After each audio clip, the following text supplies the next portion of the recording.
is calling you.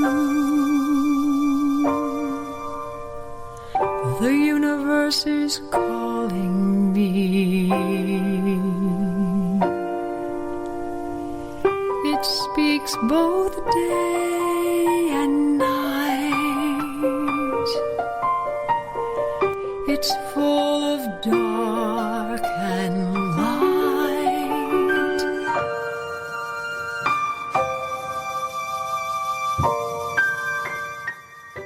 Hello and welcome to SkyTour Livestream. This is show number 52. That means one full year under our belts of SkyTour Livestream. Here by popular demand from all of you, the best listeners on earth. Thank you, KGRA family. This is going to be a nice show tonight. I'm here with Amanda Curran, of course, and tonight we have Daryl Mason joining us again. Hey there, Daryl. How you doing? Hi, Mark. I'm fine. How are you? Awesome. Thank you very much. Daryl, of course, is the consummate astronomer, and he is joining me. I'm an astronomer, too, so it's kind of like the two of us just have a great time. We love to talk about astronomy, and Daryl has a different perspective on astronomy than I do, and it's very refreshing. A lot of people enjoy hearing Daryl, so he doesn't like being complimented. So maybe that's why I do it, because he needs to get used to it. There you go. As you see why. So, last night and actually over the last week, we've probably done the SkyTour live stream, which is the companion stream to this radio show. SkyTour radio and SkyTour livestream kind of go hand in hand. And SkyTour livestream is a YouTube channel where we take you on a clear night journey, which you can watch and be part of, into the wonders of the deep sky. And it's all courtesy of this research-grade telescope we have here at this observatory, which is on my property here at the John Zach Memorial Observatory, actually, and it's in picturesque northwestern Connecticut. And it's really nice. We actually can see stellar nurseries. We can see the remnants of dead and dying stars. We can see glittering jewel boxes of stars in these rich clusters. And Daryl actually often joins us, as well as Amanda, who's the co-host with me. And it's a stream where you guys can be in charge of what we see that night. If you are also interested in the night sky, you can say, hey, show me something cool or colorful, and we can find something for you. And it's sort of a astronomy on demand in a sense, because we've actually done streams where we take nothing but requests from the folks that watch. And then there's been times where we have an agenda where we're going to show you a whole bunch of things, because we're going to show you about how stars die and show you different stars out there in the universe now, for instance, that are in different phases of their own stellar evolution. And this is it's a wonderful place to be. We're growing all the time. And I don't think we'll ever be too big for our britches, so to speak, because we love the audience. We love the people that join us. We love the family that it's become.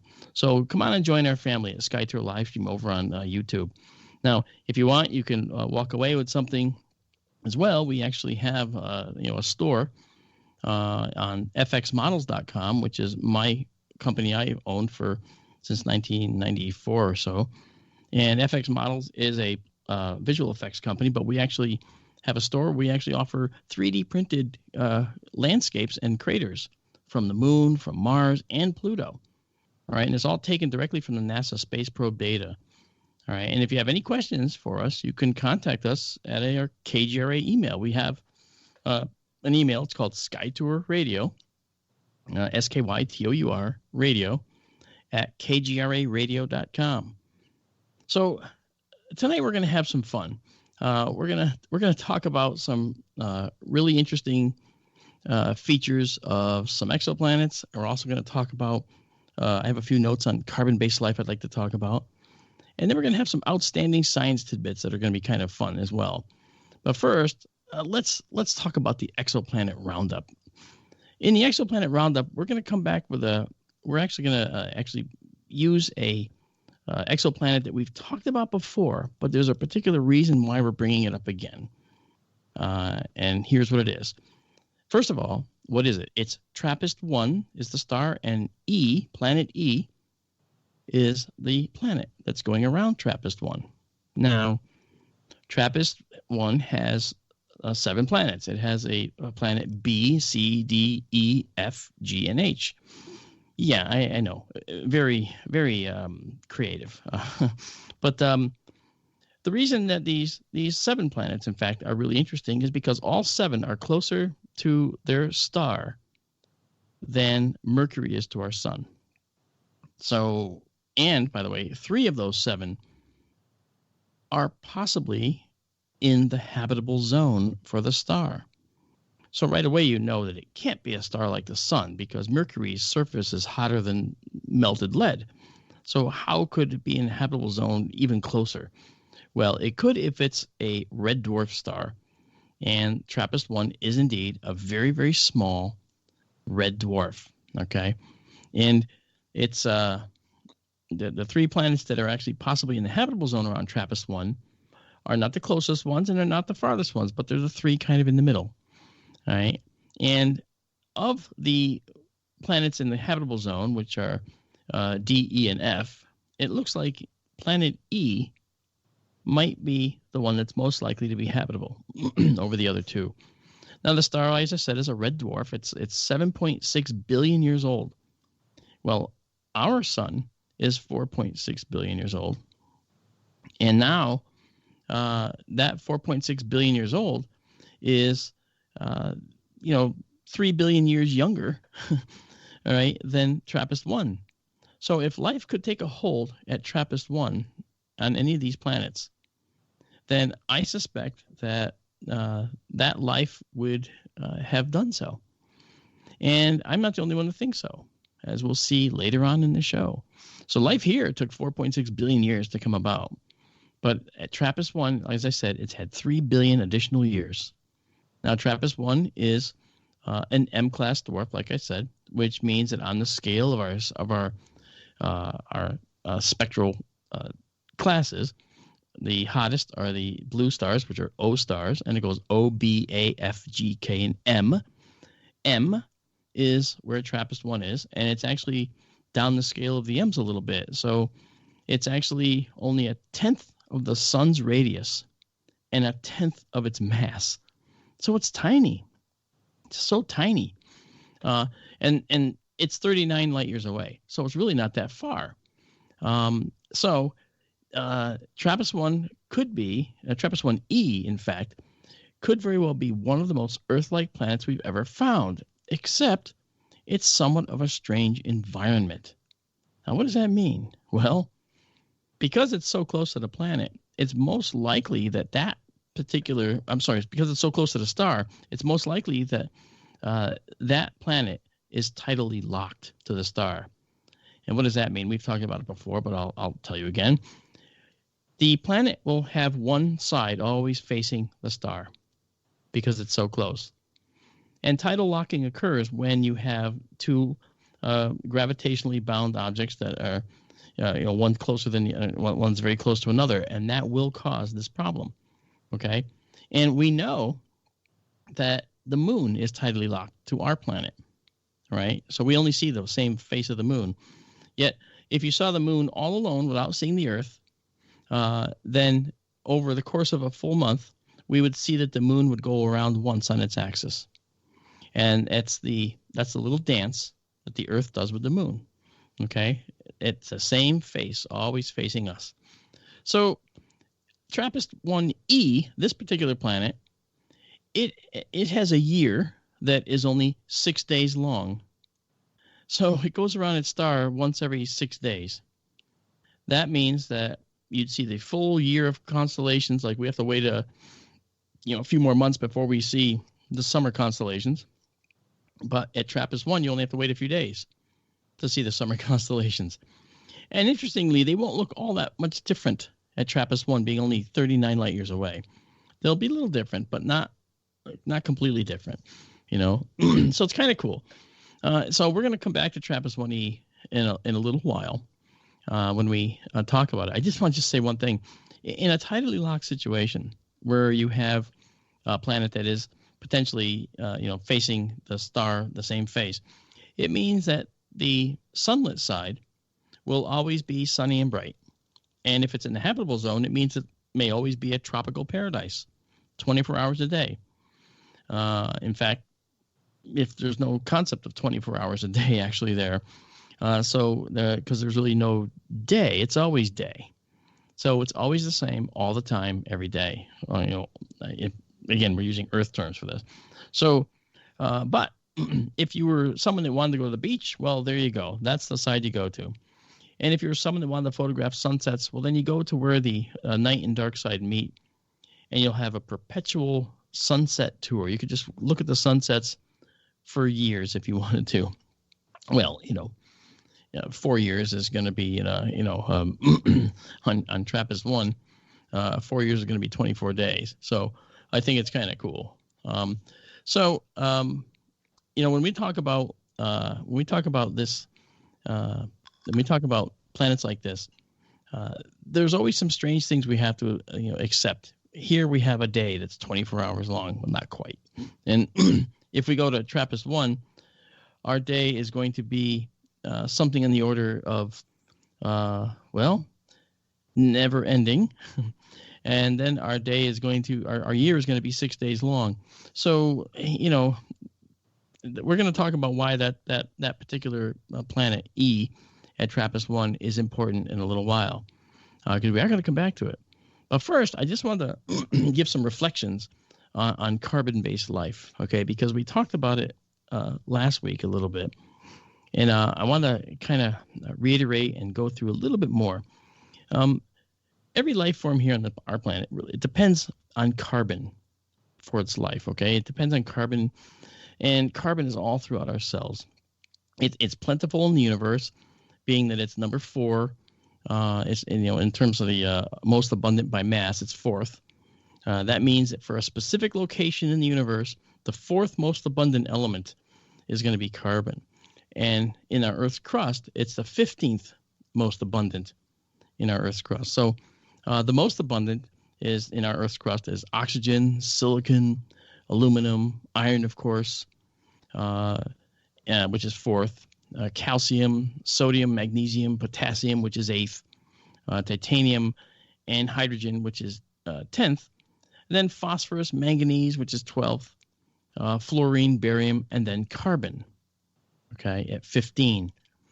Now, it seems far down the list, but carbon, more than any other single element in the periodic table, has another property that makes it uniquely suitable for exploitation by life.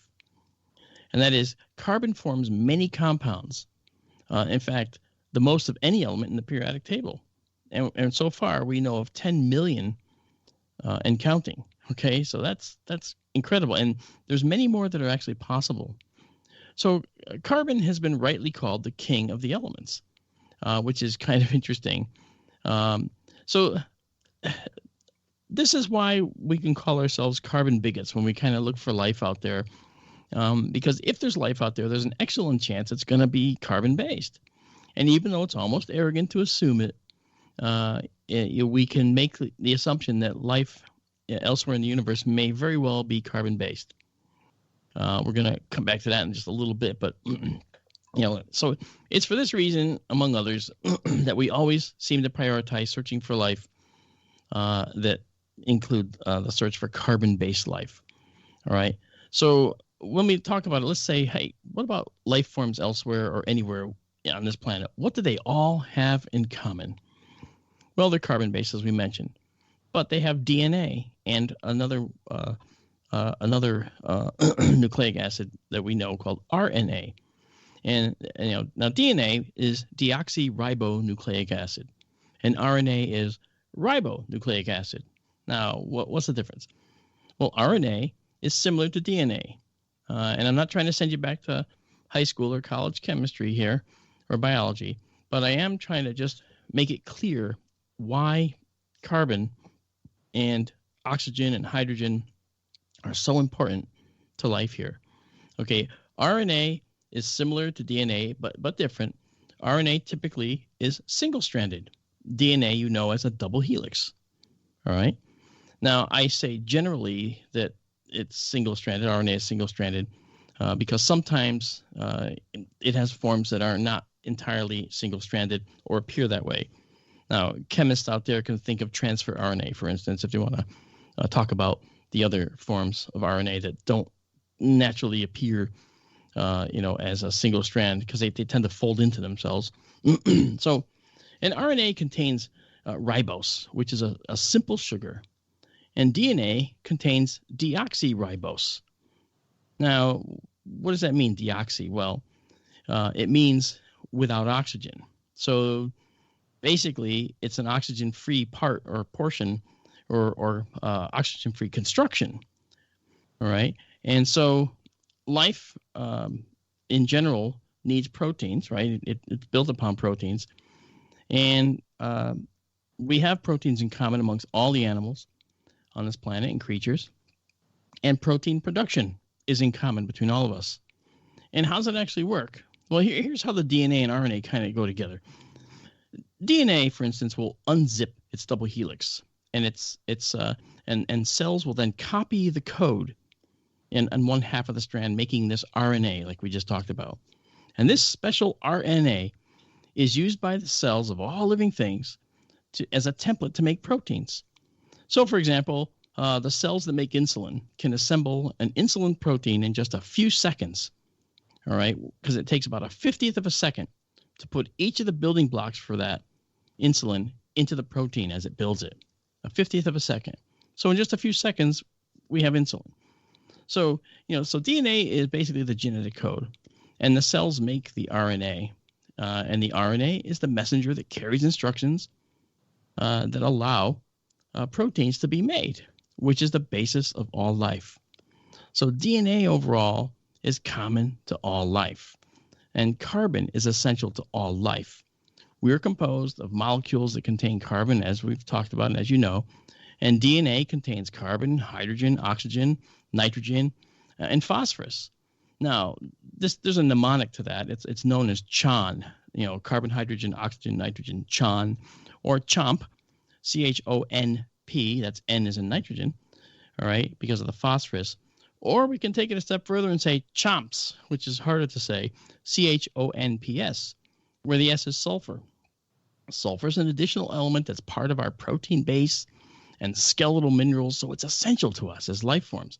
And many times, when carbon is in play, oxygen is part of the process. In addition, hydrogen is vital as well, and that stands to reason. Hydrogen is the most common element in the universe, And to see how oxygen and hydrogen are important, let's just look at a single, for instance, our bodies make energy, all right? And we make this energy through the production of sugars. Now, a simple sugar has the formula C6H12O6. What's that? 6 carbons, 12 hydrogens, 6 oxygen, right? And together it's C6H12O6. And that is a sugar known as dextrose or glucose. And it's very important to us. Now, we store it and we use it for energy. All life forms do. The point is that life forms are inexorably tied to carbon, hydrogen, and oxygen, and nowhere is it more obvious than when you look at how all the creatures use these elements to survive on a daily basis. When we look for life elsewhere, we often hear, we shouldn't look for life just like us. We should look for life not like us. You're carbon bigots, you're carbon chauvinists, looking only for carbon-based life. But the fact is, every form of life on the planet is a carbon-based life form. So would we be so wrong to look for another carbon-based form? I don't think so.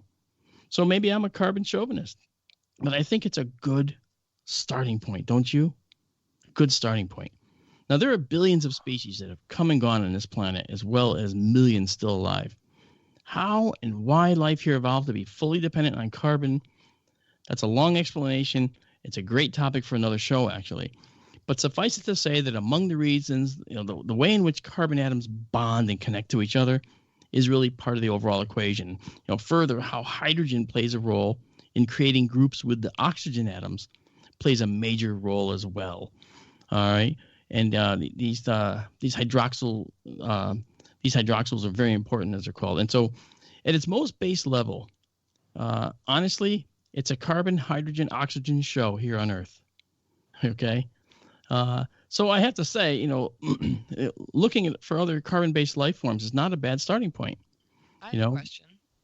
Amanda, welcome. Yay! Hi, Amanda. I haven't talked to you since I just have to, full disclosure, folks.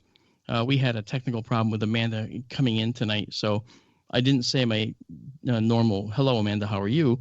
because I knew that she was busy trying to solve her problems. But thanks to Bill, New York Skywatcher, our esteemed producer, and amazing man all about KGRA, you are here now.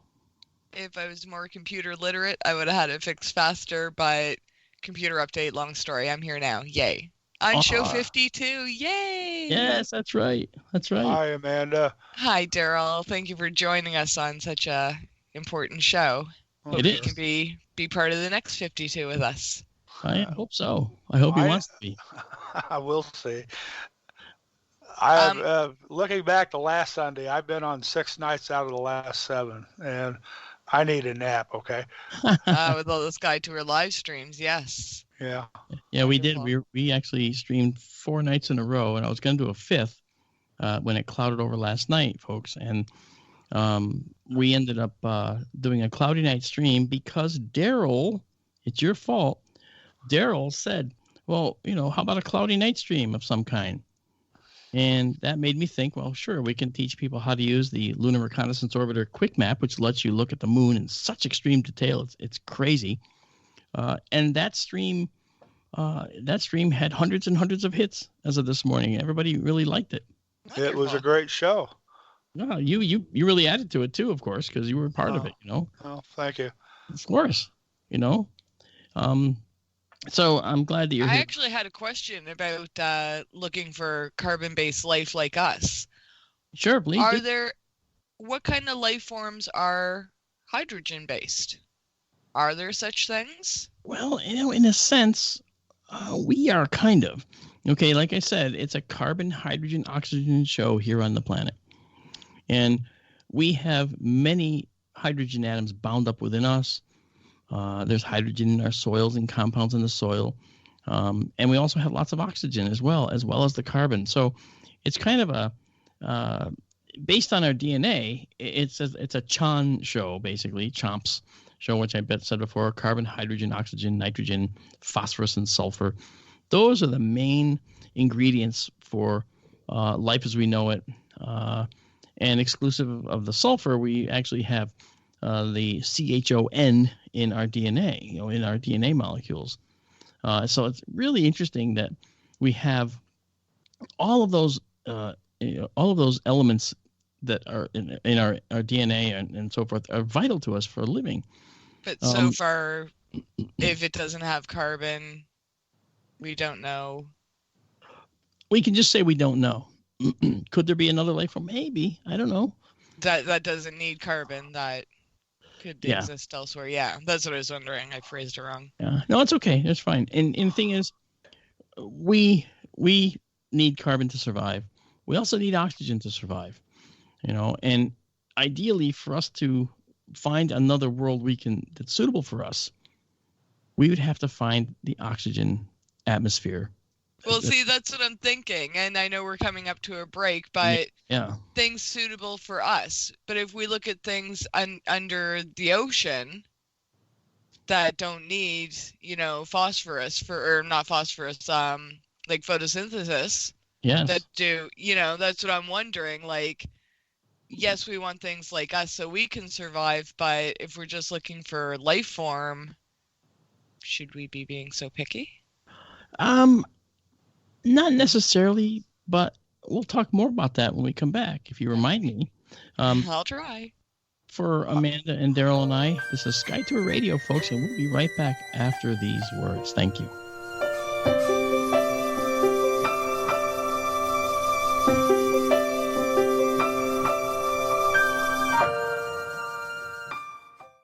Balance of Nature's fruit and veggie capsules contain 100% fine-ripened fruits and vegetables, tested pure with no pesticides, fillers, or additives of any kind, and are the most effective whole food supplements on the market today. You might ask, how can over 10 servings of 31 different fruits and vegetables fit into 6 vegetarian capsules? Fruits and vegetables are on an average 85% water. Balance of Nature uses cold vacuum technology to remove the water, leaving only the whole food. We don't use any heat, air, or light drying methods that damage nutrients. Our cold vacuum technology maintains 99% of the fresh fruits and vegetables' original nutritional value.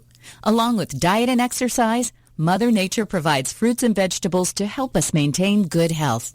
To order, go to balanceofnature.com or call 1-800-246-8751. That's 1-800-246-8751 and use discount code TALK. Poor water quality is a major health issue, and it's only getting worse. Municipalities can't keep up. Standards have dropped, and pollutants are increasing. Where does it all end? It ends by keeping the pollutants outside of your home with HydroCare's advanced systems available at Wave Home Solutions. No less than the best purification materials and processes have been developed by HydroCare to provide you with healthy, clean water for drinking, cooking, and showering. HydroCare far surpasses the competition in removing chlorine, odors, iron, lead, chemicals, limescale, and much more. Don't settle for less when it comes to your water. We'll take care of the toughest water problems for you, whether it's from a city or well source. Satisfaction guaranteed. For more information, call 888-997-WAVE. That's 888-997-WAVE. Or go to bestwater123.com. That's bestwater123.com. Wave Home Solutions for a healthy, comfortable home. Hey, is that a new music app? Yeah, check it out. Surfer Music Discovery. It links to thousands of online stations, but the twist is you see the song names and artists that are now playing live. That's different. No guessing. Looks like a waterfall of music. So many formats. Rock, oldies, country, R&B, jazz, and a whole lot more. How's that spelled? Surfer. S-U-R-F-R. Is it expensive? It's free. No need to sign up or sign in. Get the Surfer Music app free from Google Play or the App Store. Hello, everyone. Ray Sobbs with KGRA here to introduce all the KGRA fans and listeners to a brand new clothing line called Saucer. Listen, when we feel good in the clothes we wear, we perform better in our daily lives. Take your performance to the next level with SaucerLosAngeles.com. Jackets and hoodies, short and long sleeve tees, stocking caps and hats, and so much more. And for a limited time, use promo code KGRA at checkout and get $10 off each $50 purchase. Go to SaucerLosAngeles.com and see the full line. And don't forget to use promo code KGRA for $10 off each $50 purchase at SaucerLosAngeles.com. Elevate your craft. Mainstream media's most wanted. KGRARadio.com.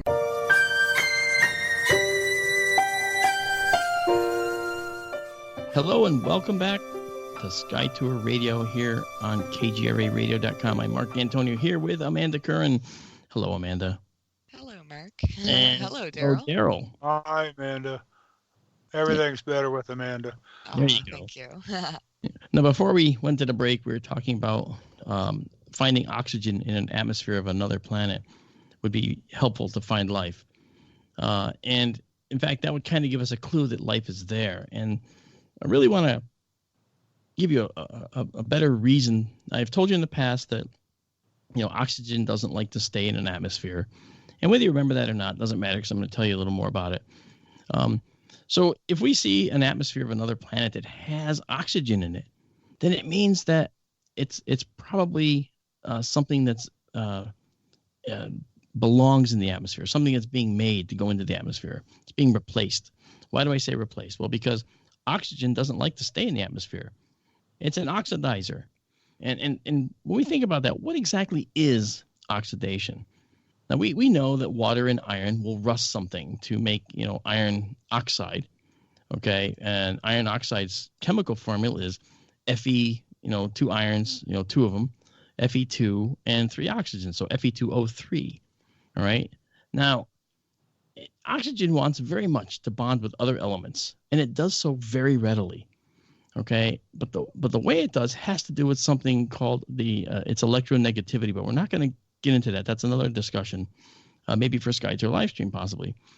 But this means that in an atmosphere, oxygen will quickly bond out and end up in the rock strata, creating other compounds such as rust mentioned above. So if we find oxygen in an atmosphere of an exoplanet that is a fairly stable level of oxygen, well, it means that either a geological process is replenishing it, which is probably not the case, or it's life that is replenishing it. Now, geological processes come and go. They wax and they wane. So if we see that the levels within an atmosphere are kind of the same over a reasonable period of time, then it's probably life that's replenishing the oxygen. Okay? Here on this planet, we're using oxygen. Plants create oxygen.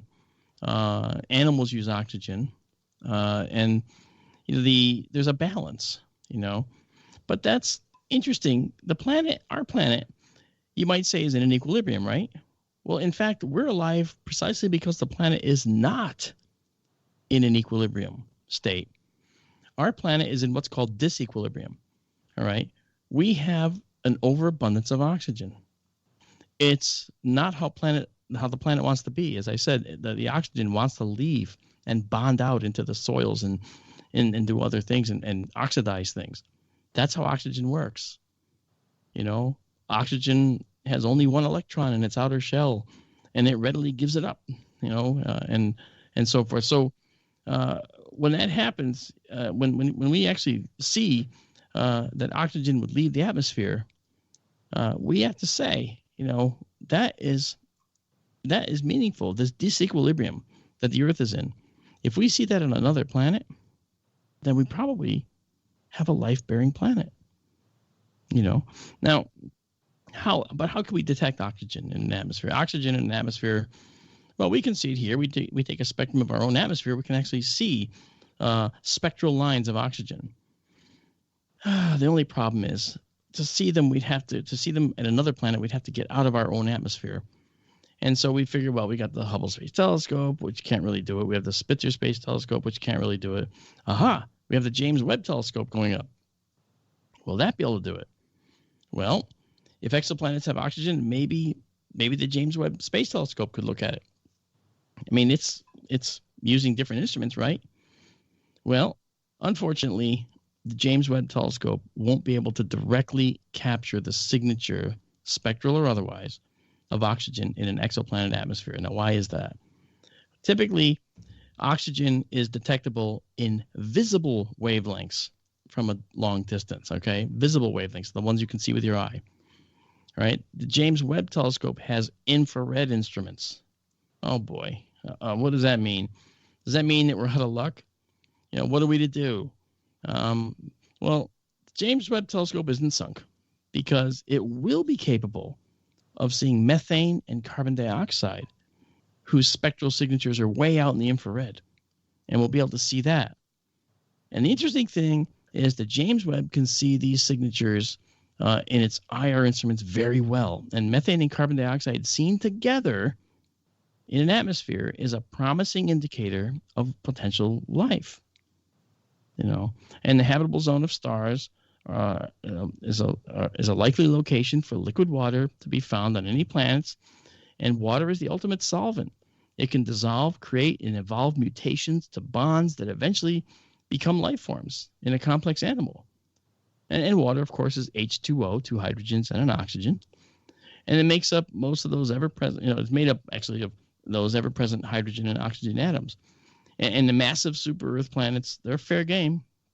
They're fair game as long as they're terrestrial, like the Earth, meaning rocky. And we see life forms under immense pressures in our oceans. So there's no reason whatsoever why similar evolutionary environments elsewhere couldn't foster life under those types of harsh conditions for life as we know it, or even worse. But I told you we were going to come back to TRAPPIST-1e. And we are, because the James Webb Space Telescope will have as one of its targets, and very likely, TRAPPIST-1e. This planet's as I told you, in the habitable zone around the star, And remember, TRAPPIST-1 is that small dwarf with 7 planets circling. 3 of them are likely in the habitable zone for that star. And they're all about the same size as the Earth, by the way. And that's a pretty interesting finding, too. As I said, all of them are closer to the star than Mercury is to the sun. And they're probably all tidally locked, And the star is very small. Remember, a tenth of the Earth's tenth of the sun's radius, a tenth of its mass. So it's very, very small, but it's older than our sun. So maybe life would have had maybe life could have found a way, as I like to say. So TRAPPIST-1e is that likeliest planet in the TRAPPIST-1 system to be habitable. So the James Webb Telescope will be looking for this planet. We're looking at this planet to actually check it out and see what we get. Maybe we'll see that it'll have some type of life indicators. And if it has methane and carbon dioxide, well, in certain quantities found together, it can be a strong indicator of life. In fact, it'd be hard to say it's anything else. All right. So the James Webb Space Telescope will look for that signature, and it'll also look for the signatures of water molecules as well. And that would actually lead us to being able to determine whether there is life at TRAPPIST-1. I think that's pretty cool. Now, I don't know what you think, Amanda. I don't know what you think, Daryl, but chime in. Do you have any thoughts on these? Would seeing signs of water possibly indicate pre-oxygen? Well, that's the thing. If we see water, we know there's probably water vapor because that's what we're looking at, right? We're looking at the water vapor in the atmosphere. Uh-huh. And that could come from volcanic eruptions, okay? But it can also indicate that we have H2O, which, of course, and it means that we're going to have potentially carbon dioxide. And if we look similarly for methane, if they show up in certain quantities, then we see there's some kind of stable cycle going on. Here on Earth, we have a methane cycle. We have a carbon dioxide cycle. We have a life cycle of these different compounds. So we would look for the same types of life cycles occurring elsewhere. And so water's a big one, of course, because, like I said, it's a universal solvent. It actually can create and alter different bonds. So it's really pretty fascinating stuff. Yeah, go ahead. I'm sorry. Another question. Haven't they seen methane come and go on Mars? Yes, and I've talked about that too. And you've actually, I think, been an audience member, actually, when we've talked about that on SkyTour Radio in the past. Methane on Mars could be formed geologically. However, there's no explanation for why it would suddenly burst forth and form effectively a methane bloom. Right. And that methane bloom seen in, it was like a November time. The methane bloom was something that could not be explained. And they looked for it the next Martian summer and they didn't see it. So if it was a geological process, you would think that it might be created regularly, like on a regular basis. Exactly. And it wasn't. And that is sort of an indicator that maybe there was a bloom of microbial life. And we know that at the south pole of Mars, under the surface, actually, I think it's about a mile deep, there's like a 12-kilometer long, I'm mixing miles and kilometers, sorry. There's like a 12-kilometer long lake under the south pole of Mars, liquid water. Now, perhaps it's salty because, the Mars composition, it would probably lend itself to creating a saltwater ocean. So if that's the case, then it's possible that microbial life down below the South Pole could have taken hold too. And that would be a chemosynthetic life as opposed to photosynthetic life, which I know you're aware of too. And if we go to like Europa, well, it's always perpetual darkness below the ice sheath, the icy mantle of Europa at Jupiter. And it's a 1,930-mile diameter moon of Jupiter. And we think it might have a 60 to 90-mile deep ocean under its crust. Because it's so small, you could go quite deep in that ocean before you would reach pressures like we have in our deep ocean. And you probably wouldn't even reach pressures like we have in our deep ocean at the maximum depth in the European oceans. So there's probably a chance that life will have found a way there too. And I just think that when we look at how Earth and how life here formed, I don't expect that we would be coming up short looking for life there either. Jupiter's radiation field, well, that's something to contend with. It has a gigantic magnetosphere that is trapping high energy charged particles from the sun. So that makes Jupiter's quote unquote Van Allen radiation belts. And those belts are going to be fairly powerful, probably about 10 times, I think, the strength of ours. So any life would have to be able to survive that as well. But I think that, the Martian methane, for instance, going back to that, the Martian methane is something that, to me, was an indicator that maybe we were using the wrong kind of mission, to Mars. And I think with the Mars Insight, which has just landed in recent months, Mars Insight would probably give us a better view of the internal structure of Mars, because we want to know whether Mars, for instance, has a molten core or not.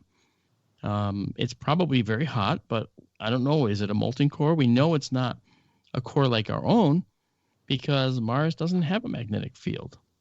It might. I'm sorry. I have seen some recent articles about Martian volcanoes possibly still being active. I saw some articles on those, and there was some hoaxes that were going around too. I'm not saying that's what you saw, but I have tempered my views of Mars by saying that we don't know whether the mantle of Mars is solid or semi-molten in places. It could very well be. And that would lead to volcanic activity on Mars. Volcanoes are very important to the process. They could actually feed the atmosphere with all kinds of raw materials. And the current atmosphere of Mars is mostly carbon dioxide, but very, very thin. There's no running between shelters in Mars with your eyes closed and, thinking you're going to get there. Okay. That's not going to happen. By the time you got there, you'd have, you would be all, well, you'd be dead. You wouldn't survive. So, the atmospheric pressure there is so low. It's actually, it was a 0.08 of our own, which is, 0.8 of our own. It's not even, we couldn't even try to go outside. It's effectively a vacuum. So, we have to say, well, what life could live in that kind of environment? Certainly not life that requires oxygen. We know that. But see, if you go down to our ocean floor, especially to these sulfide chimneys, what do you see? Well, these sulfide chimneys, you see life that is using a different mechanism. It's a life that's generating energy through chemosynthetic processes. Well, could the same thing happen on Mars, under the surface? The answer is yes. Could the same thing happen at Europa? Yes. How about Enceladus, Saturn's moon, that shows evidence, in fact, through Cassini?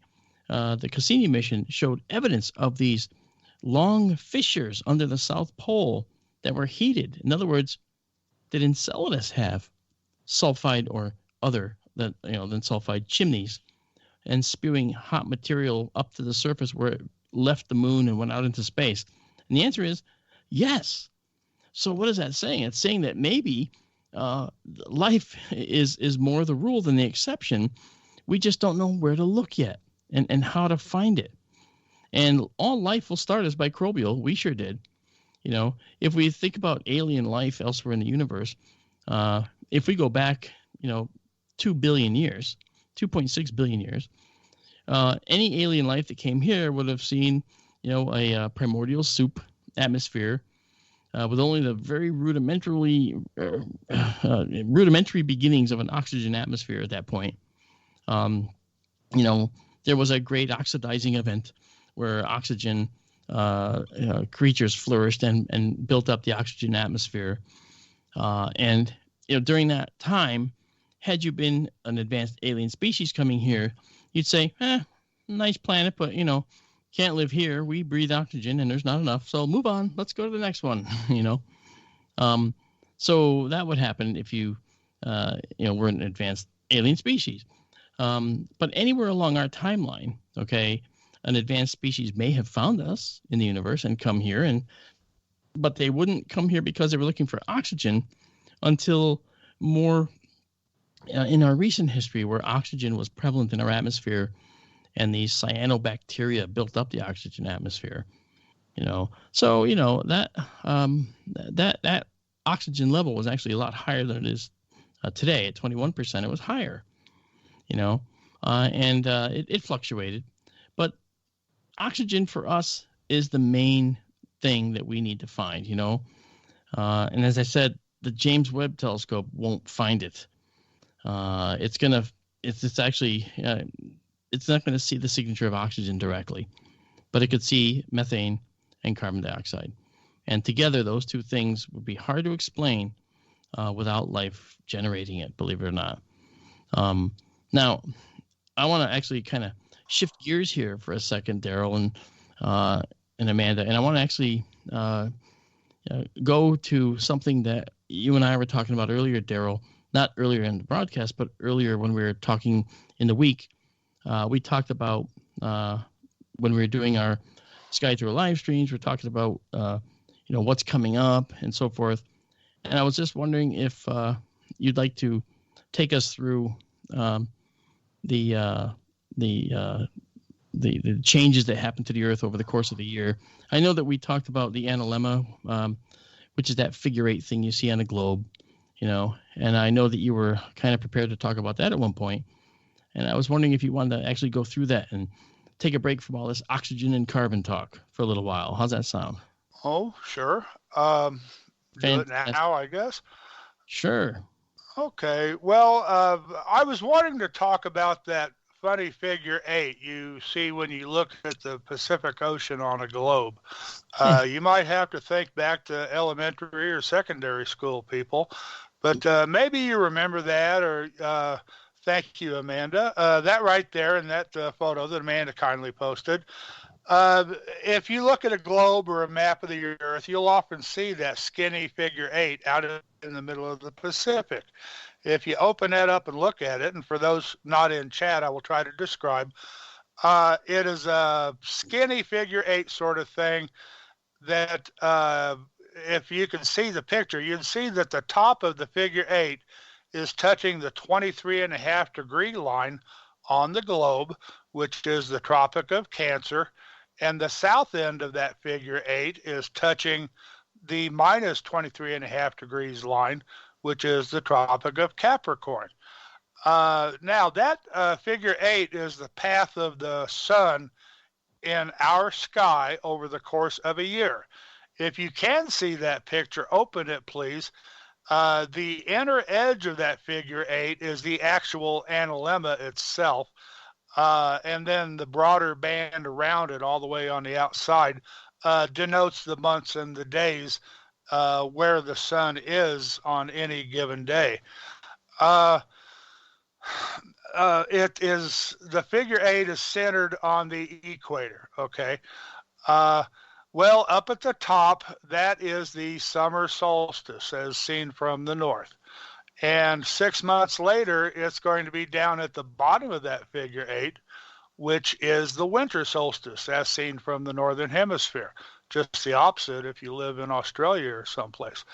Part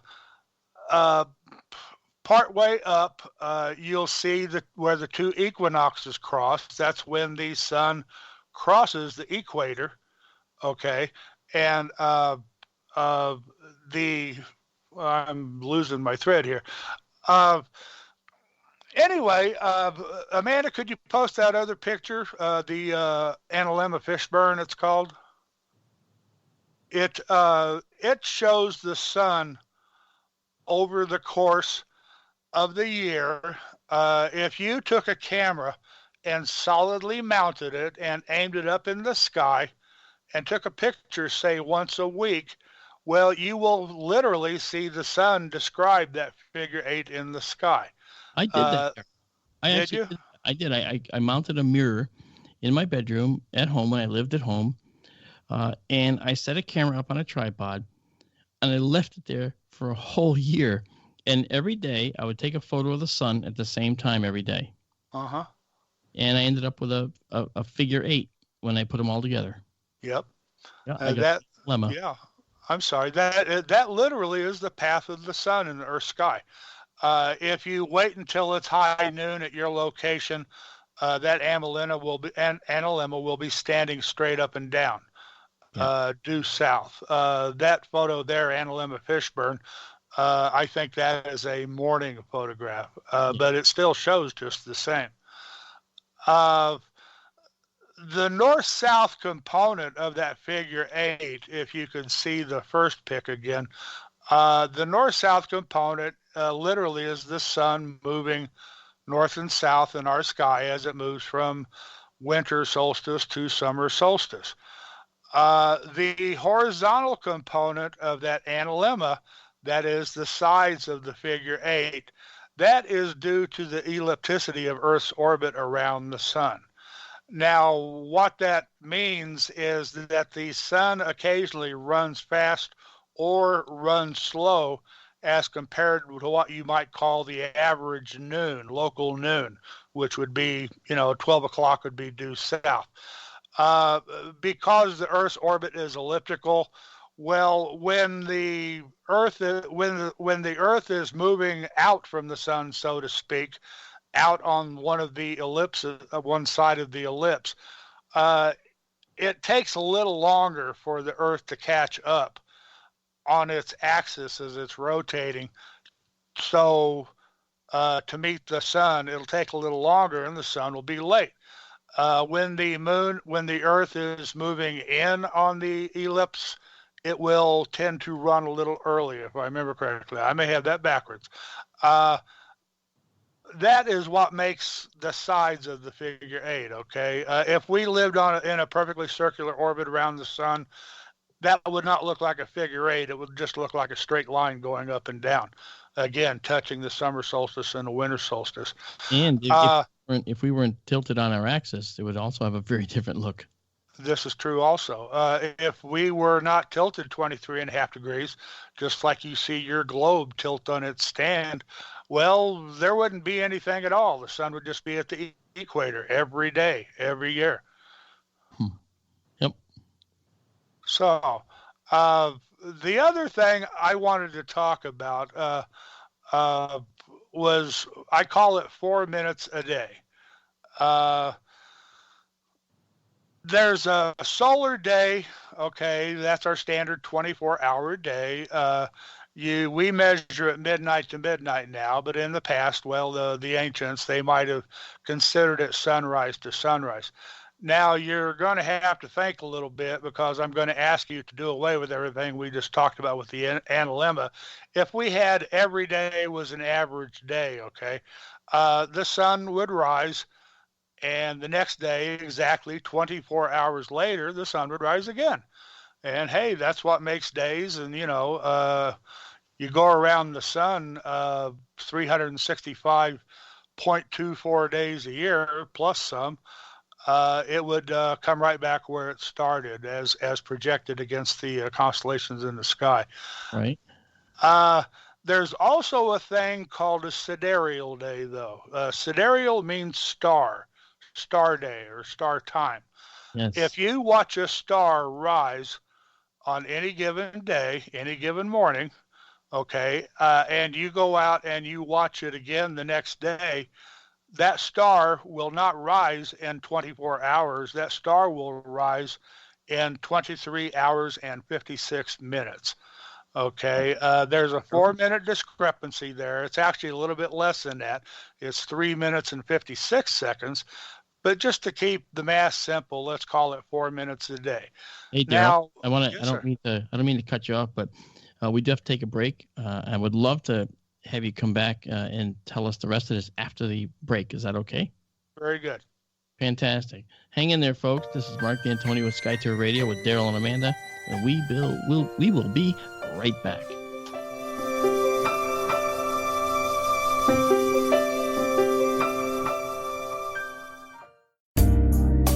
Hi, it's AJ from Vibes, Mind, Body, Spirit. Have you been searching for unique items to create or add to your sacred space? What about tools for your holistic healing? Or those one-of-a-kind magical ingredients to manifest your desires? Well, look no more, because Vibes has a variety of items to assist you in your spiritual journey. From crystals to candles, incense to books, tapestries to jewelry, OnlineVibes.com has what you're seeking. We even have some thoughtful and mindful gifts to share with your friends and family too. Visit us at OnlineVibes.com from the comfort of your home, or give us a call at 385-244-1099 to have your order beautifully packaged and sent directly to you or a loved one. And right now, take advantage of the coupon code KGRA at checkout to receive 15% off any order. Remember, online, VIBEZ.com.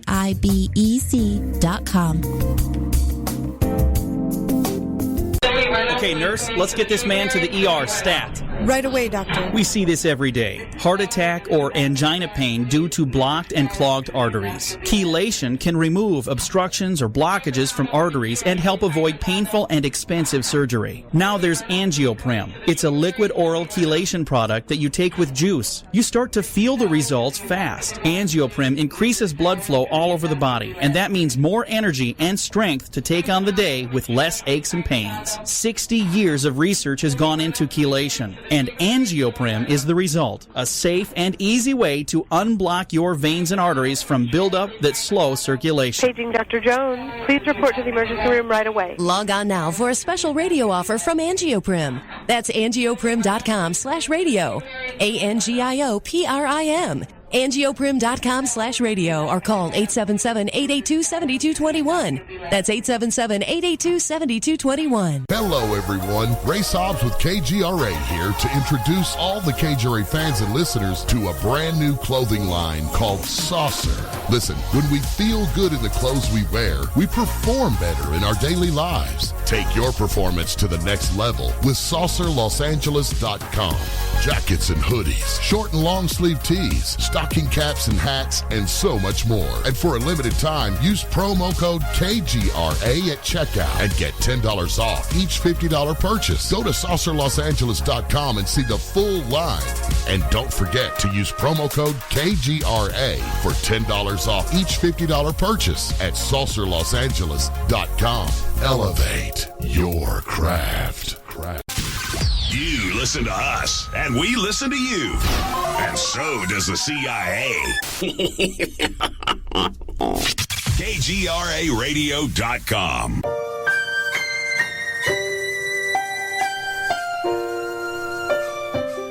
Hey there, and welcome back to Skytor Radio. This is Mark D'Antonio, and I'm here with Daryl. Hey there, Daryl. Hi. And hey there, Amanda. Hey. Yeah. You, sometimes we have a lot of us just sort of, we like to hang out here, whether it's in Skytor live stream or in somebody else's stream or on Skytor Radio. And so today, Daryl is sharing with us some really cool science factoids, which he's going through, and he's about to go through some of the details about that 4-minute change that we see every day. So I just want to hand it back. We did have another question on the analema. Yes. And he's going to go through that. I'm going to do that right now, if you may. Awesome. Yeah. Very good. Okay. Lorelei asked, why is the loop so tight at the top, or conversely, why is it bigger and, looser at the bottom? That is also due to the elliptical nature of Earth's orbit around the sun, Lorelei. We are lucky when we live in the northern hemisphere, because we are closer to the sun in winter and farther away in summer. Now, in the southern hemisphere, it's just the opposite. They're closer in summer, and they're also farther in winter.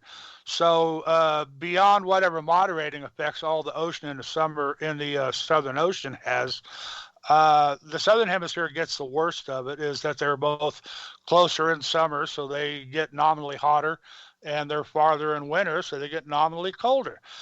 Now, because we're closer to the sun during northern winter, I'm confusing myself here. When the Earth is closer to the sun that makes the bottom of that figure 8 look bigger just because we're closer, so we see greater range of motion, apparent motion of the sun in the sky. And conversely, when the sun is in the northern sky, in the northern loop of that figure 8, it looks smaller because we are farther away from the sun then, so it covers less of an arc in the sky, you could say. Does that make sense? Absolutely, to me. Okay. That makes sense to me. So I think if I can grasp it, I think everyone has a pretty good shot. Okay. Laura Lee says thanks, so hopefully that makes sense to her too. Very good. I hope it does. Okay, now Ronald said, why 4 minutes? Well, Ronald, that's the whole point of the second part of this. The difference, why do you think there's a difference? I'm going to throw it right back at you. Ooh. But I'm going to answer it. That is Earth's orbit around the sun. Okay, it takes us, it would be nice and easy if it took us 360 days to orbit the sun. That would be 1 degree a day.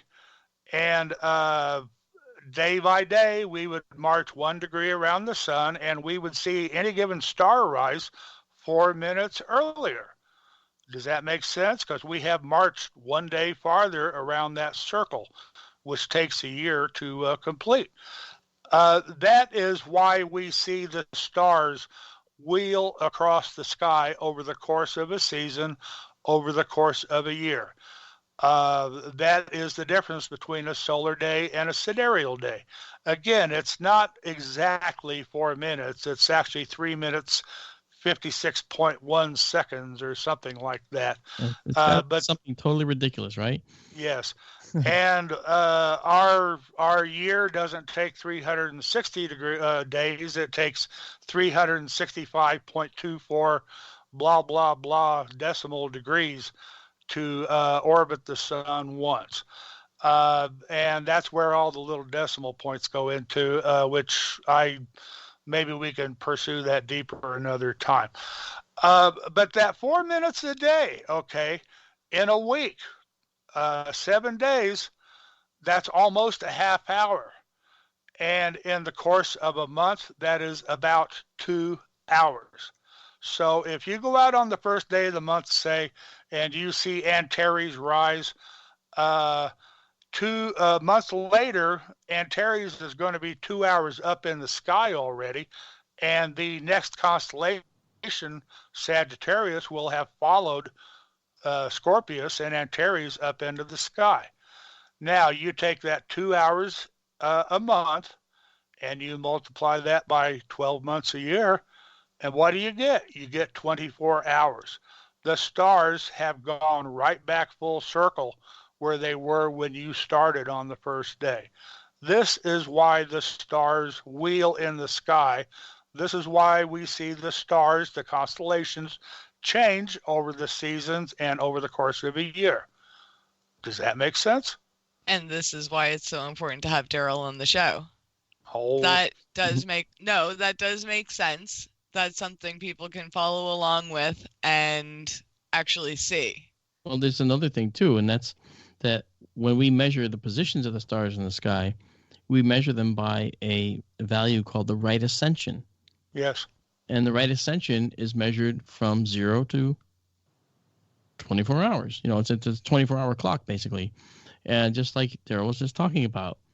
And so we'll always have stars that are at the 18-hour mark, and we'll always have stars at the 4-hour mark and the 6-hour mark. And, you know, all along that wheel around the sky, okay, it's also a wheel of time. And that's how we view it. Now, of course, we've talked about this before. The entire universe is like a big time machine. We look back in time every time we look up in the sky, you know, and so that's we're not going to talk about that tonight. That's a topic in and of itself for another time because, for instance, the star in Orion, the upper left star called Betelgeuse, it's a red supergiant, and it's about 450 some odd light years away from us. Well, it's actually very close to going supernova, and it could already have gone supernova, but we won't know until the light reaches us from that supernova. Right now, there's a light train that's always been heading toward us for millennia from Betelgeuse. And along that light train, if Betelgeuse blew up at one point, well, then there's going to be an end point to that light train, and it hasn't reached us yet. So it's kind of interesting how that works. I'm really, I think that's really very good explanations, by the way, of the wheeling of the stars around the sky, Daryl. Thank you. And I had 2 quick questions on that, because I wanted to know if, and I already know the answer, but I wanted to know if that had anything to do with why we just went through daylight savings time. Well, this came up on a live stream a few nights ago. Daylight savings time, I want to back up here. Time, as most people know it, is a human construct, okay? Somebody figured out a long time ago, well, let's divide the day into 24 hours of equal length. And thus the clock was born, okay? Before the clock, well, they used sundials. Now, the ancients were no dummies. The ancients knew about time running fast, referring back to that analemma, a long time ago, that, hey, it's supposed to be 12 noon, but the sun isn't hit the overhead meridian line yet, or, hey, the sun has already passed the overhead meridian line. The whole concept of daylight savings time was a human invention, though. Some genius thought, some say this was for farmers. I've heard it said that it was for the railroads. I've heard all sorts of things. But hey, let's offset the clock by an hour. Let's jump forward in springtime and jump back in fall. If you live at mid-northern latitudes, say 40 degrees is pretty standard. I actually live a little bit south of that. I'm a little under 39 degrees north latitude. The difference in the length of sunlight between summer and winter is about 3 hours. Now, you can oversimplify it and divide that by 2 for how early the sun is in the morning versus how late it is at sunset. If we stayed on standard time year-round, at mid-northern latitudes, the sun would rise at 4:30 in the morning. Now, nobody likes getting up at 4:30 in the morning, okay? So they said, hey, let's cut an end off this blanket and sew it on the other end. This is an old Native American joke, supposedly. So we'll take away an hour in the morning and give ourselves an extra hour in the evening. So instead of the sun rising at 4:30 and setting at 7:30, when we apply daylight savings time, the sun rises about 5:30 and sets about 8:30. Okay, the old Indian joke was only white man believed he cut end from one end of blanket and sew it on other and make day longer. Okay, ultimately what it boils down to nowadays is, well, people would rather get up with the sun at 5:30 than get up at 4:30, except for farmers because they always have work to do. I like that. That makes sense. Okay. My other question. Oh, was there more? No. Go ahead. Is that okay when you say like things rise 4 minutes ahead every day for a whole, Yes. Okay, I don't know how to explain it as elegantly as you did, but you know where I'm going. Is that why? Well, not is that why, but how does that relate to Jupiter spending a month in every sign for the zodiacal year? That is a very good question. Do they connect or? I think they do. Yes, indeed. The ancients saw 5 naked eye planets. Okay, they saw Mercury, Venus, Mars, Jupiter, and Saturn. Well, I think this is why Jupiter was considered king of the planets and king of the gods. The ancients watched the sky every night. They took note of this stuff. They were not dummies back then. The sun spends a month in each sign of the zodiac. The moon, when it is full, spends the night in each sign of the zodiac. Jupiter the king of the planets, spends a year in each sign of the zodiac. Okay, last year, Jupiter was, this year, Jupiter was in Libra last year. Now, if you get up before sunrise, like I do often, and go out and study the stars and the planets in the morning sky, Venus, Saturn, and Jupiter are all arrayed up there in the southeast right now in the morning sky. Jupiter has moved from Libra last year to Scorpio this year. Next year, it will be in Sagittarius, and on until it comes full circle again 12 years later. Right, because that's how long it takes to orbit the sun is 12 years. Uh-huh. And that's interesting with the way Jupiter, the way that actually works, because ancient peoples, as Daryl says, noticed this.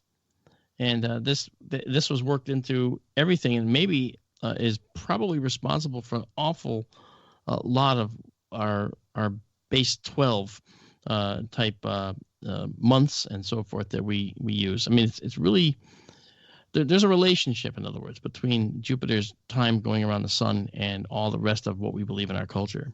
Indeed. Now, I forget, the Babylonians probably, were they the ones that used base 12, or things were based off 360 or such? I don't remember if the Babylonians were the ones. Babylonians, Akkadians, someone like that. 360 degrees in a circle, okay? That is really close to the 365.24 some odd days in a year. I like to round things off. I guess maybe they did too, for convenience sake or for easier math's sake. 360 is easily divisible by a lot of numbers, including 12 and 24. In fact, going back to talking about time a bit ago, when they decided to say there were 24 hours in a day, if you divide 360 by 24, you get 15 degrees, okay? And each time zone on Earth is approximately 15 degrees wide. Mm-hmm. Okay. And it all goes way, way back, and it's all tied together. And this is where we came from, and this is why our degrees are 360 in a circle. This is why they're 24 hours in a day. The whole schlemiel, it all goes way back in time. Yep, and it's all related to how the Earth orbits the sun, how the moon orbits the Earth, and how the planets make their yearly and sometimes decades-long cycles around the sun. Yes. It's absolutely impressive to me. Our culture was built on these observations, which is really amazing, So if you want, Daryl, we can move on to the next thing. If you have more that you want to add, please do. No, I think I've said more than enough. Carry on, please.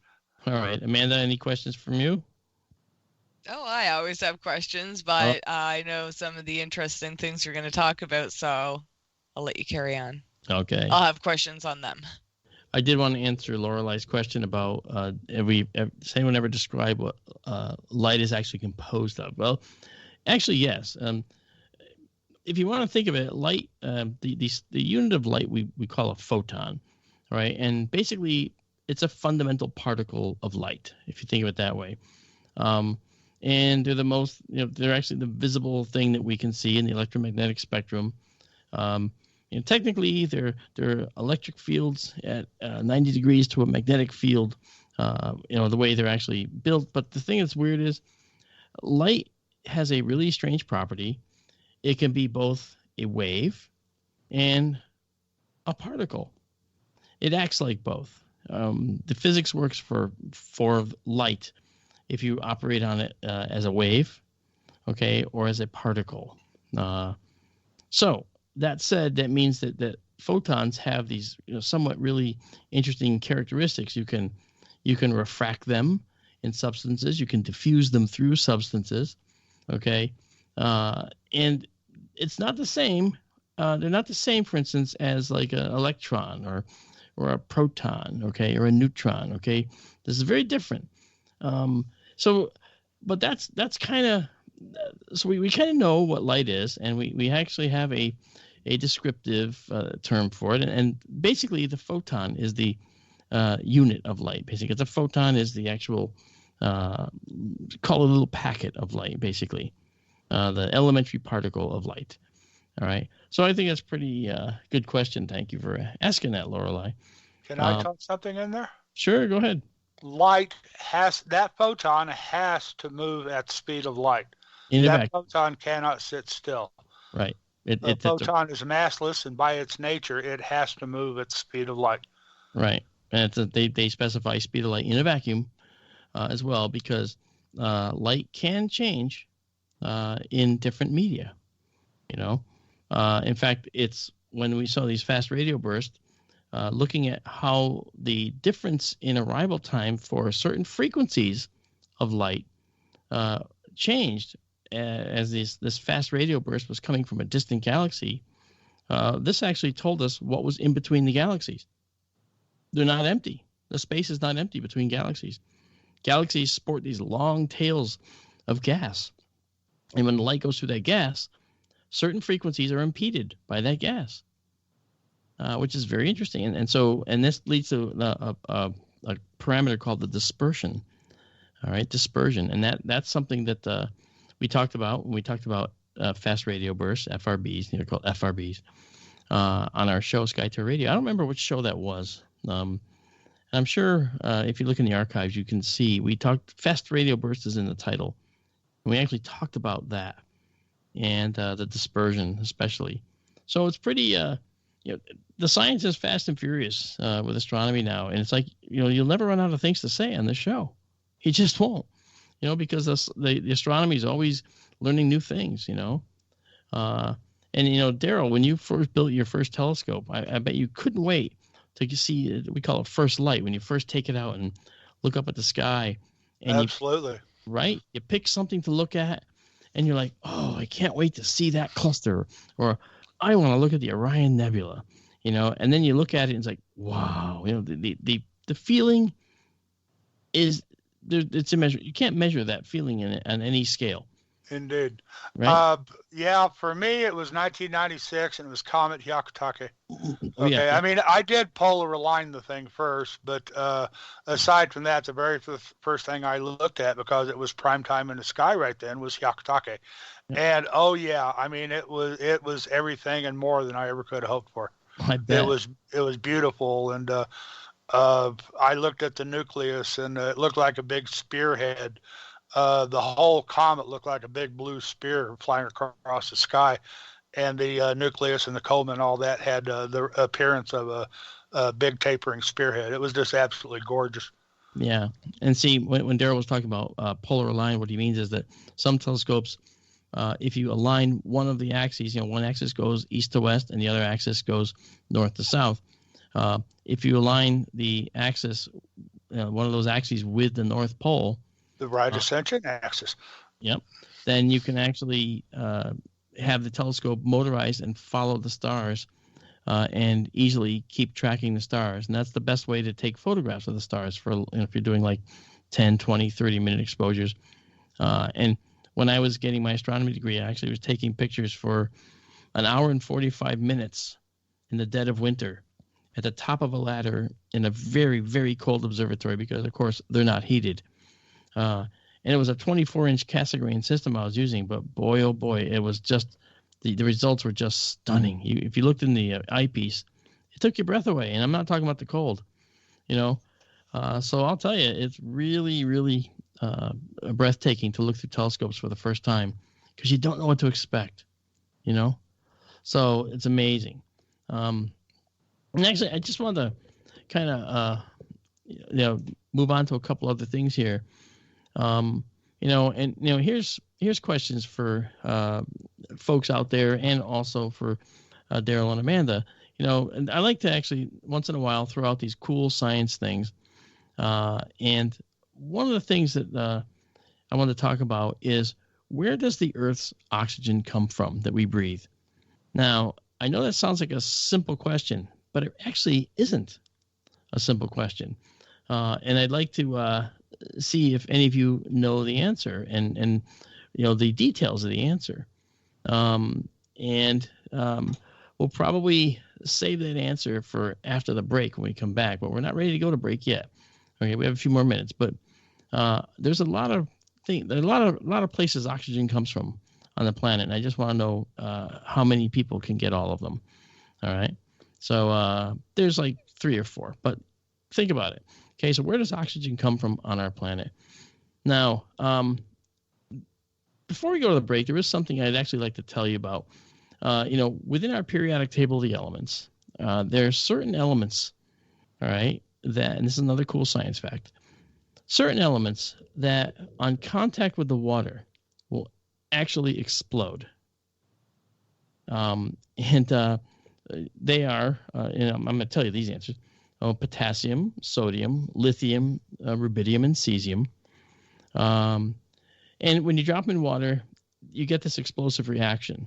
Now, why is that? Now, if you notice, if you look in the periodic table, they're all on the left side. Okay, and if they drop down, francium is down below, rubidium and so forth, and cesium.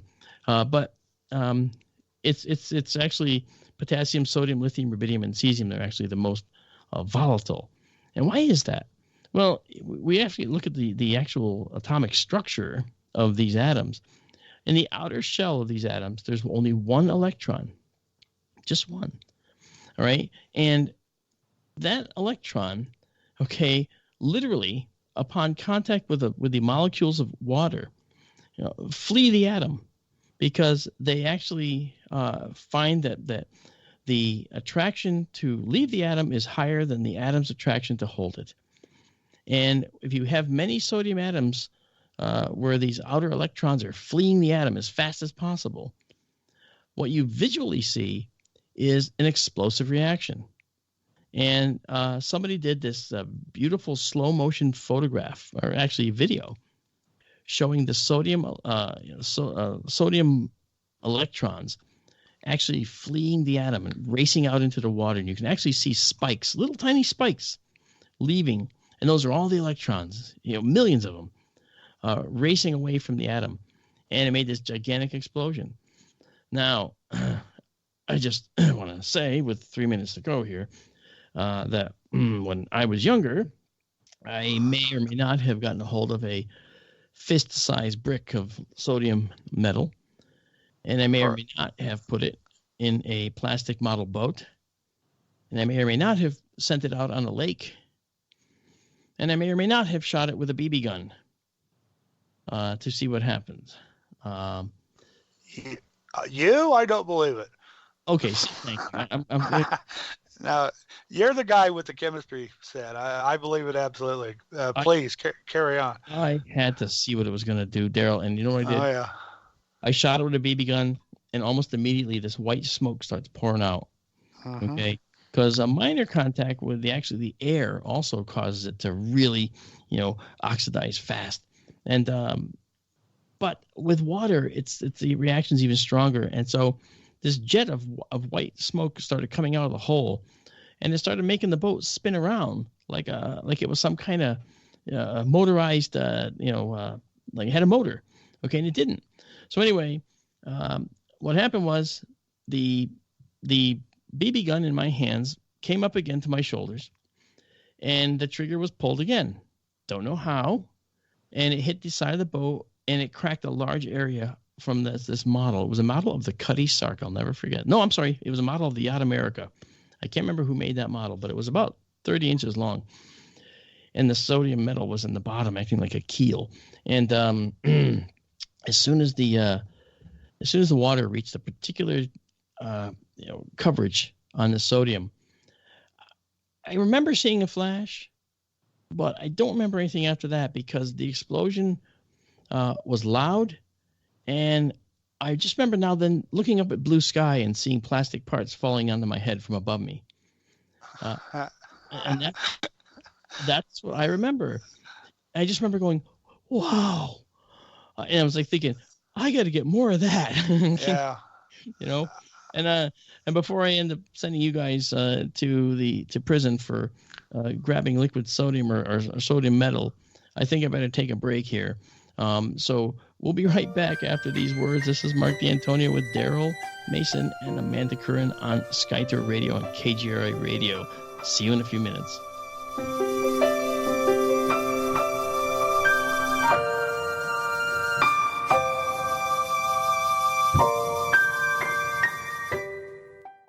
It's Thursday night, and you're grabbing drinks with some friends. Started off with a pitcher for the table, which quickly becomes two. There's pool. And there's the photo booth. All right, everybody squeeze in. Say cheese! Followed naturally by an order of wings. And another. Can we get some extra ranch sauce? Then there's the ceremonial nightcap. So what are we doing this weekend? And lastly, it's back to the car, which, if you're buzzed,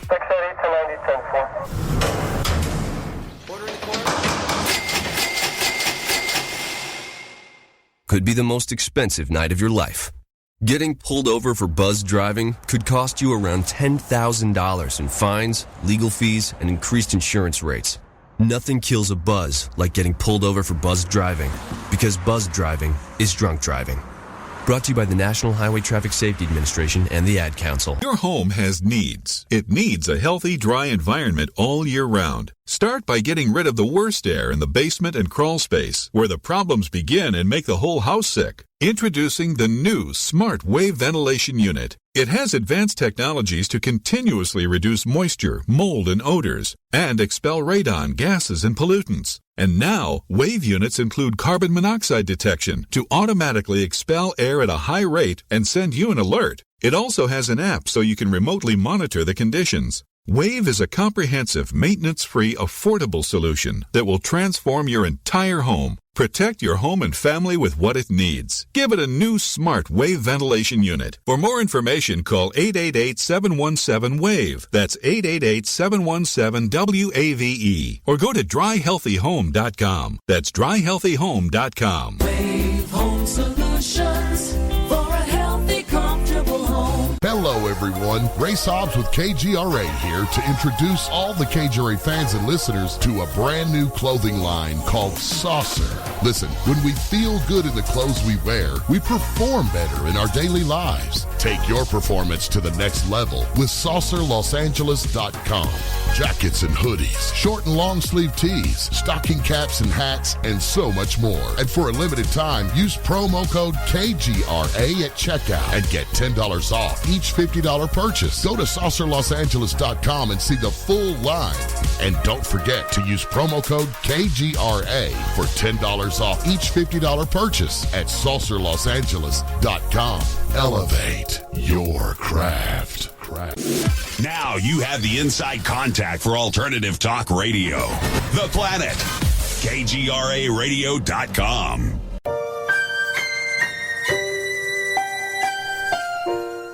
Hello and welcome back to SkyTour Radio here on KGRARadio.com. I'm Mark D'Antonio here with Daryl and Amanda. Amanda, what are you thinking of the show so far? I'm loving it. Yeah, you liking it? I am. Yeah, do you have any questions for any of us at all? Actually, Charles had a question way back before I forget. All right, let's find out. It was about Kepler, I believe.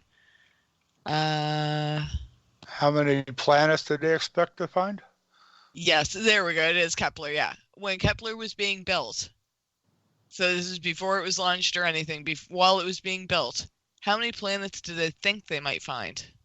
Well, I know that the number of planets that they found completely surprised them. And that's because we have grown up with the Drake equation, which was always very pessimistic. What's the Drake equation? Well, it's a calculation that Frank Drake came up with. And this was before we knew anything about exoplanets and before we even found any. And his equation was based on a number of parameters that you would multiply together and come up with a probability of the existence of a civilization with our technology at the very least, and perhaps more technology. And the numbers were always very pessimistic. However, those numbers changed once we started getting Kepler results. We didn't know that by looking at a fist, if you extend your arm and look at a fist size area in the constellation Cygnus, we didn't know that we would find like 4,000 plus planets around other stars, of which a significant portion, significant when you consider 100 billion stars in the galaxy minimally and 400 billion stars in the galaxy maximally. When you consider that with 100 billion stars, the number we found in this little tiny area within Cygnus, the Swan, the summertime sky over your head, was going to mean that there might be as few as 25 million Earth-like planets in our galaxy, or as many as 40 billion Earth-like planets in our galaxy. And those numbers are really conservative. We might have more than that. So this is a truly astonishing find. I've told the story before. I'll tell it again real quick. When I was getting my degree, I said to the chairman of my department, I said, I believe the universe is a populated place. It's a populated universe. And he said, well, why do you think that way? And I said, well, because look at us. We're life forms here on this planet. We have billions of species that have come and gone on this planet. All the species of advanced life here on this planet, that is advanced multicellular life, are all bilaterally symmetric. The way we interact with our environment is through symmetry. The body is symmetric. The creatures are symmetric. I said, that's a template that the universe is providing in some way. I said, so that's important. That's very important, I said. And I think that this happened elsewhere. I think it's been recreated across the universe, And in fact, I'm so certain of it that when I wrote my book on exoplanets, I called it The Populated Universe. All right. And I talk about the finding of life's building blocks elsewhere, both in our solar system and around these other planets, around other stars. It's a scientific belief. It's a scientific reasoning, I should say, for why advanced alien life isn't such a far-fetched, expectation, and thought process. So when Kepler started turning up these planets, it became really interesting. And before Kepler, we were doing other types of study to find these planets. And the first exoplanet was confirmed somewhere around 1988, 89. And I went back to my university because I graduated in 83. Yes, I'm that old, with a degree in astronomy. And I went back and I said to the now, unfortunately he's deceased now, but the chairman of the department, I said, hey, I looked into his office, he was on the phone, and he knew why I was there. He could tell because we had this question. I had this question about life being in the universe. And as I said, when I told him years earlier, I said, I believe it's a populated universe. He just looked at me and said, Mr. D'Antonio, get back in the observatory and leave Captain Kirk to us. And that's when I went back into the observatory and left Captain Kirk to him without, really leaving it to him. So some years later, when we confirmed a single planet, the first one, I went back to him. I looked in his office and he was on the phone. I just looked in with a smile on my face, and he cups his hand over the phone receiver and says, it was only one planet. And that was that. Well, that is how sound works. But with light, instead, there's no sound with light. So clearly, in the case of this, when we talk about the Doppler effect with light, well, we basically see that the frequency changes of the light. The light turns blue as it's coming toward us, and it turns red as it's going away from us. Okay, so we would actually be able to confirm that it's a planet by first seeing that we saw a transit event, and then checking the radial velocity, which is a different confirmation, and to end up seeing whether we actually have a planet that way. And that's how it works, and it's actually kind of cool. So, for us, in our solar system, we're kind of around a regular star. We're around a G-type star. And as Amanda said time and again, our spectral classes are O, B, A, F, G, K, M. Don't worry. I'm going to let you say what it means, okay? And to remember that, if you just heard a bunch of letters and said, what was that? Well, here's the little mnemonic that Amanda will share with you so that you know how to remember this different types of the stars, and she'll tell you what they mean. Go for it, Amanda. You could either say, "Oh, be a fine guy, kiss me," or "Oh, be a fine girl, kiss me." It's still a G. I like the way she says that. Right, and that's the OBAFGKM. Now, we used to use additional spectral classes. There was R, N, as in November, and S. So we used to say that mnemonic and then end it with "right now, smack." You're stealing all my lines. Oh, you remember that one then, I guess? I did remember, yeah. Oh, sorry. Okay. Well, the now bottom that line. I know the smack was a kiss and not a slap. That's right. That's right. I forgot. Mnemonics work for me. What can I say? I wish there were more in astronomy. Yeah, in astronomy we have a lot of abbreviations. Yeah. Yeah, a lot of abbreviations and acronyms. You know, it's really funny. We have all these acronyms, but you know what? Like I said, for our star, we're a regular G star. You know, and a G-type star is sort of in the middle. It's not too hot, not too cold, kind of a thing. It's not as cool as the coolest star, and it's not as hot as the hottest star, thankfully, because the hotter the star is, the more ultraviolet energy also is being pumped out by that star. That tends to sterilize any potential planets that are forming. So we don't expect, for instance, that there might be planets around an O-type star, biggest and most massive stars in the galaxy and in the universe. And they only last a few 100 million years before they explode. We know that life takes, on average, well, for us, 4.6 billion years to get to our level, you know.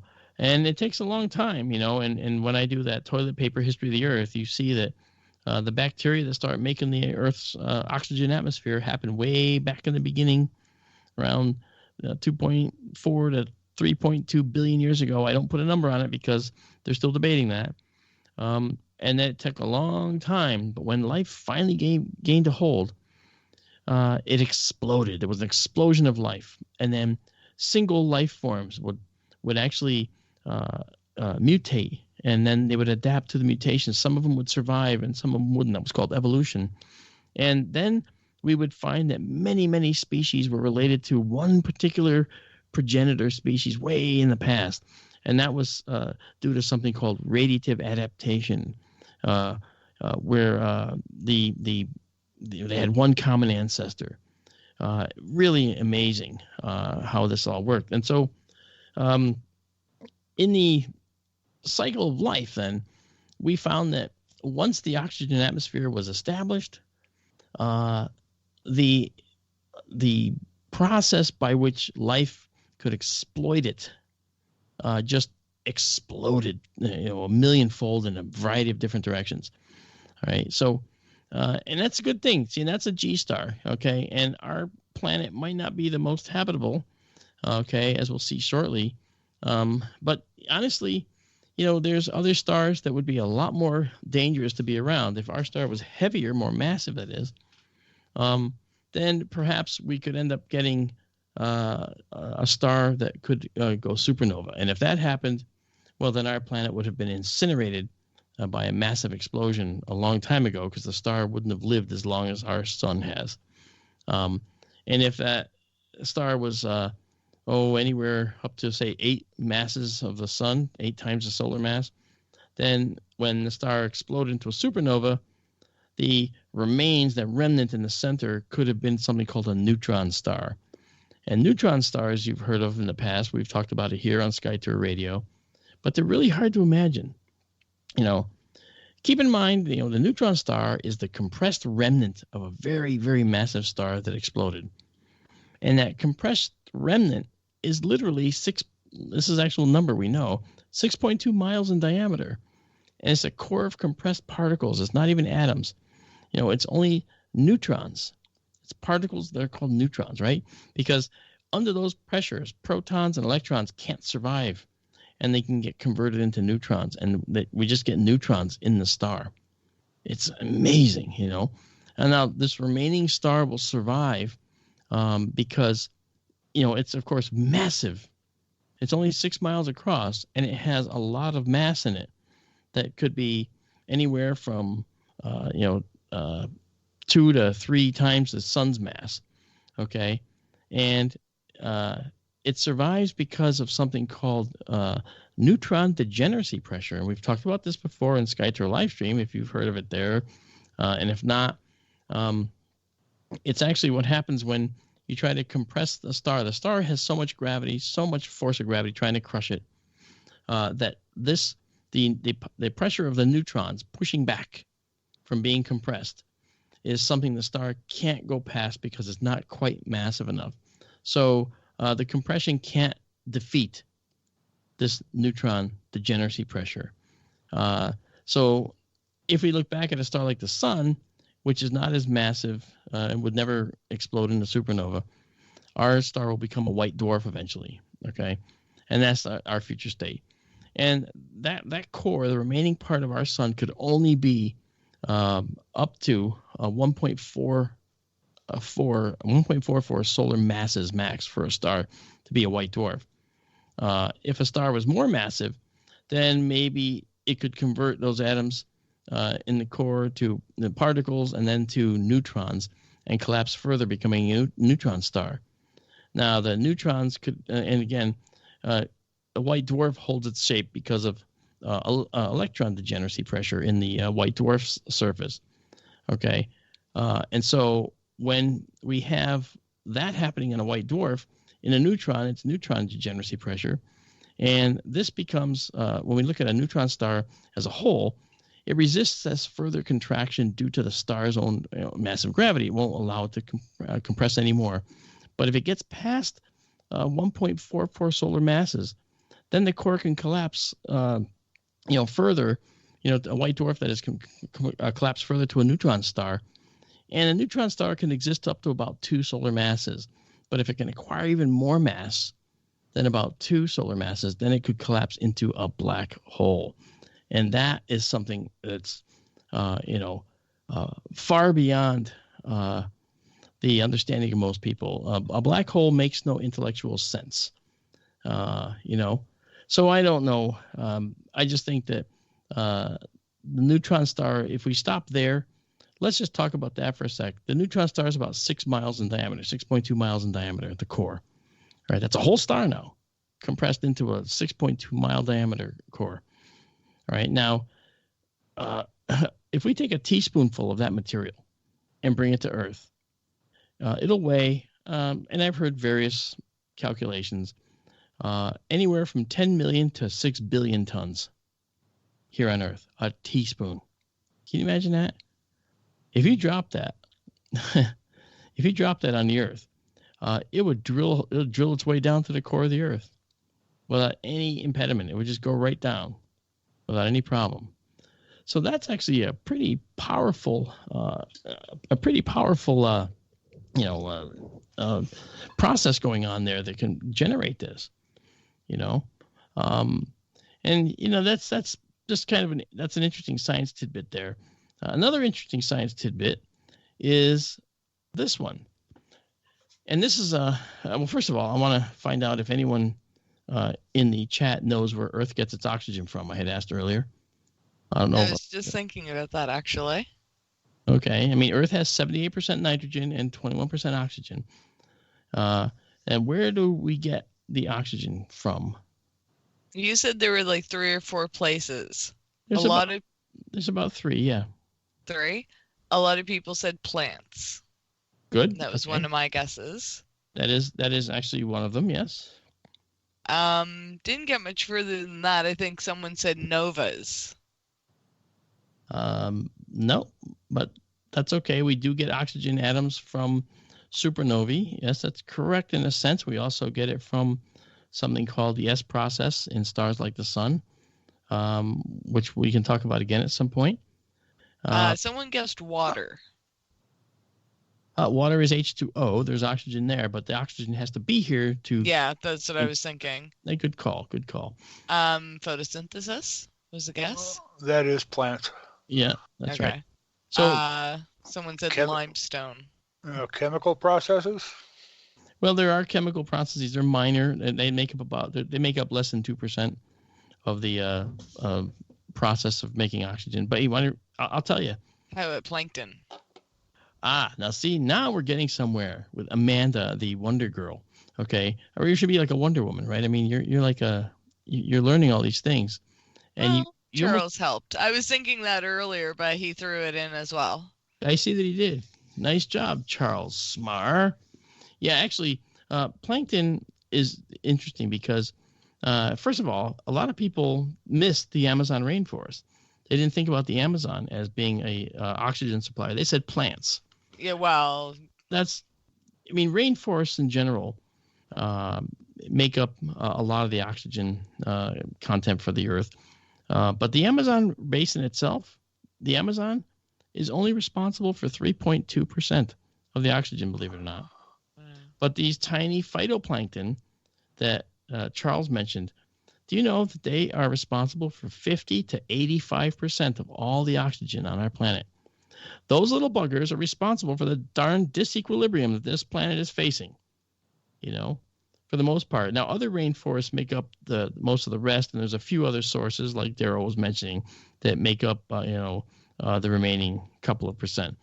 But isn't that fascinating that, the oxygen on our planet has, most people don't even know about it. They don't think about this, And there's a scientific study, interestingly, which seems to indicate that the oxygen levels on our planet are dropping.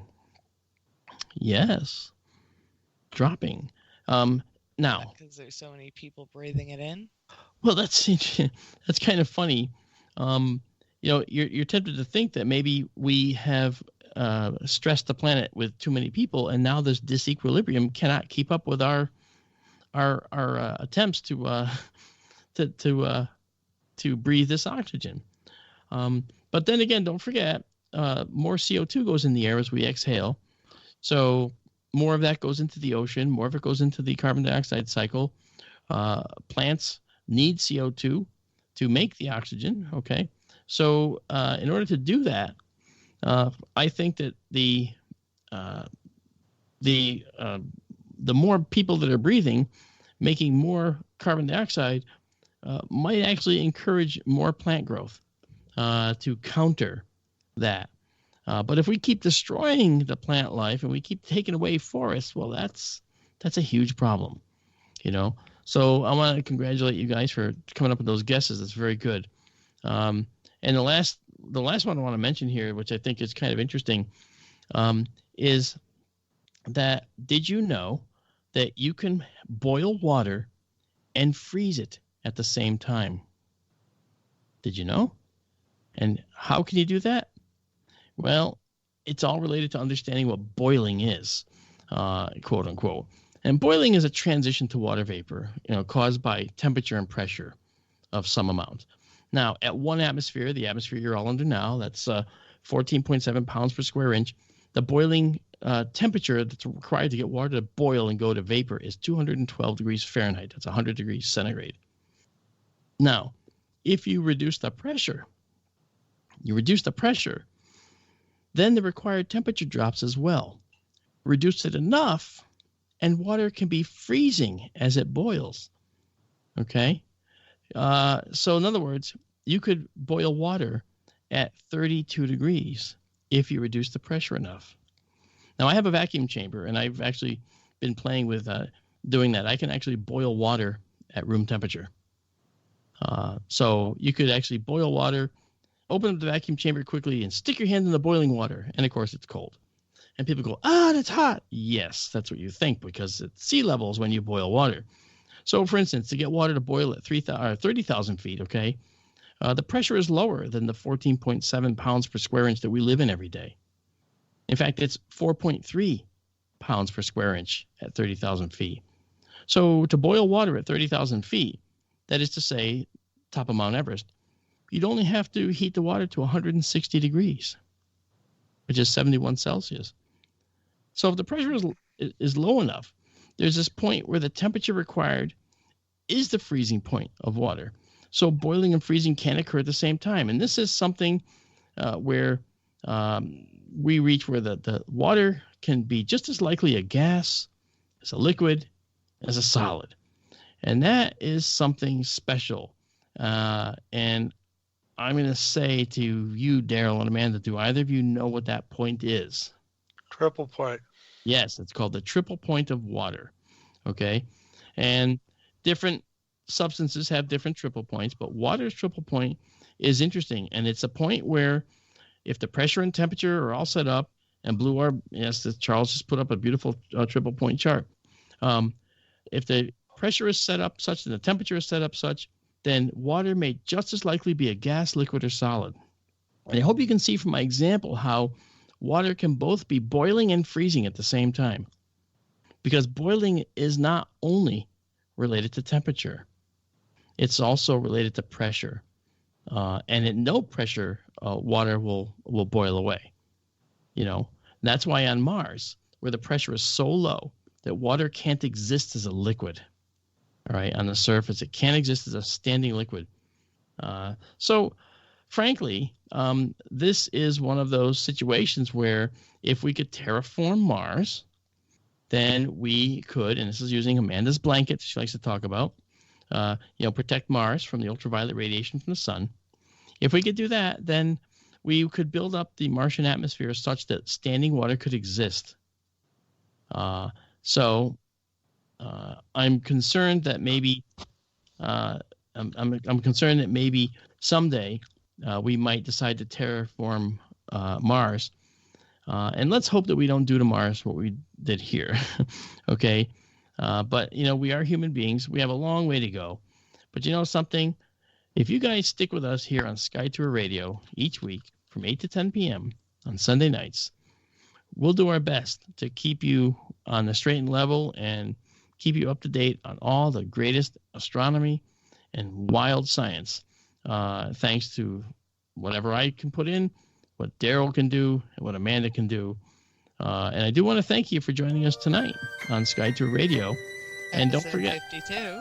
That's right, episode 52, 1 full year. And I do want to thank you. And listen, folks, when you go out, make sure you keep looking up. Except while you're driving. Yeah, that wouldn't be good. That's where I'm going right after the show. See that?